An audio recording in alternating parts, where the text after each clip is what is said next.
Hello again, friends. Many of us want to have healthy bodies and therefore are careful about what we eat and drink. Some of us exercise. Some of us do better at these things than others. Jesus wasn't against us having healthy bodies, but he taught us that the way we behave with our bodies is only as good as what we fill our minds and hearts with. Jesus said, "It's not what goes into your body that defiles you. You are defiled by what comes from your heart." What is coming out of us?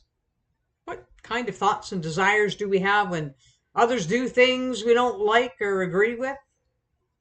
What kinds of words and actions do we have when we're frustrated or anxious? Jesus is challenging us today to consider what's behind our irritations and anger, our impatience and judgments, our aggressive words, or, on the other hand, apathy and not caring about things that matter. And so we need to ask ourselves what kind of input is informing our thoughts and emotions. What are we watching or listening to on social media or screens that runs counter to God's way of dealing with others? What gossip are we listening to and allowing to impact how we think about or interact with someone? What values from our culture have we embraced that run counter to God's way of community, compassion, and care? Our attitudes and actions are helpful indicators to us of what we've taken into our hearts, because change starts from the inside. And if the inside is regularly polluted by what we see and hear, the only way to experience real change is to start there.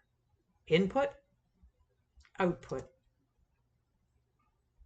Loving God, we want to be cleaned up and freed from anything that would cause us to stumble in our new life with you. Forgive us for blaming anything other than ourselves for our imperfect attitudes, words, and actions. Help us today to abandon harmful activities and interactions, get our insides cleaned up. Help us to put your new ways into our hearts, so new and right words and behaviors can come out in our daily behaviors and interactions with others. Amen. So, input, output, output, input. What needs changing? And what will we allow God to help us change so that adjustment takes place?